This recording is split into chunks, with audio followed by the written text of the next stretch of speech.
Anitha, welcome back to Tarak kitchen. ఈరోజు తారక్ కిచెన్లో ఒక మంచి రైస్ ఐటెం చూపించబోతున్నానండి. ఎగ్ బిర్యానీ కుక్కర్లో ఈజీగా ఎలా చేసుకోవచ్చో చూపించబోతున్నాను. సో ప్రాసెస్లోకి వెళ్ళే ముందు మన ఛానల్ని ఎవరైనా సబ్స్క్రైబ్ చేసుకోకుంటే వెంటనే సబ్స్క్రైబ్ చేసుకోండి. పక్కనే ఉన్న బెల్ సింబల్ ప్రెస్ చేయండి. నా వీడియో నచ్చినట్టయితే లైక్ చేసి షేర్ చేయండి. సో ఎగ్ బిర్యానీకి కావాల్సిన పదార్థాలు అయితే ఫస్ట్ చూసేద్దాము.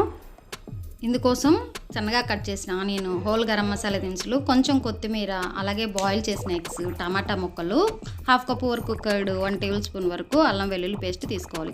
స్పైసెస్ యాడ్ చేసేటప్పుడు చెప్తానండి. అలాగే ఒక ప్యాన్ తీసుకొని అందులోకి 1 టేబుల్ స్పూన్ వరకు ఆయిల్ వేసుకొని, ఆయిల్ హీట్ అయిన తర్వాత మనం చిన్న ముక్కలుగా కట్ చేసిన ఆనియన్ కూడా వేసుకోవాలి. ఇలా ఆనియన్ వేసుకొని బాగా కలర్ వచ్చే వరకు వేయించుకోవాలి. ఇలా కలర్ వచ్చిన తర్వాత ఒక సర్వింగ్ ప్లేట్లోకి ఇవి తీసేసుకోవాలి. అలాగే ఇందులోకి జీడిపప్పు కూడా వేసి వేయించుకోవాలండి. ఇది పూర్తిగా ఆప్షనల్, కావాలంటే వేసుకోవచ్చు, లేకపోయినా పర్వాలేదు. జీడిపప్పులు వేసుకుంటే బాగా టేస్టీగా ఉంటుంది బిర్యానీ. అలాగే అదే ప్యాన్లో 1/2 టీ స్పూన్ వరకు టర్మరిక్, అలాగే కొంచెం సాల్ట్ వేసి మనం బాయిల్ చేసిన ఎగ్స్ అందులో వేసుకోవాలండి.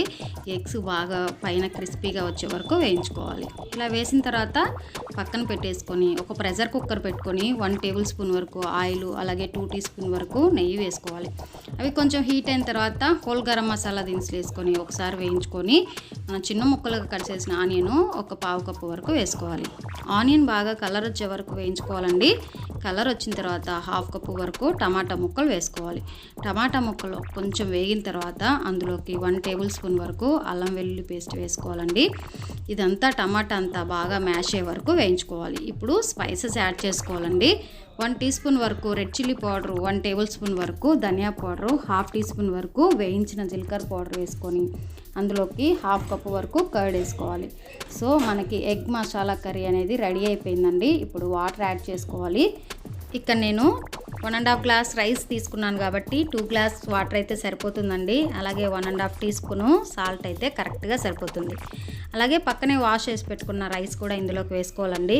నార్మల్ రైస్ కానీ తీసుకుంటే 3 గ్లాస్ వాటర్ తీసుకోండి 1.5 గ్లాస్ రైస్కి. సో ఇప్పుడు నేను పక్కనే వేయించి పెట్టుకున్న ఆనియన్, అలాగే జీడిపప్పు కూడా ఇందులోకి వేసుకున్నాను. అలాగే మనం బాయిల్ చేసి పెట్టుకున్న ఎగ్స్ కూడా ఇందులోకి వేసుకోవాలి.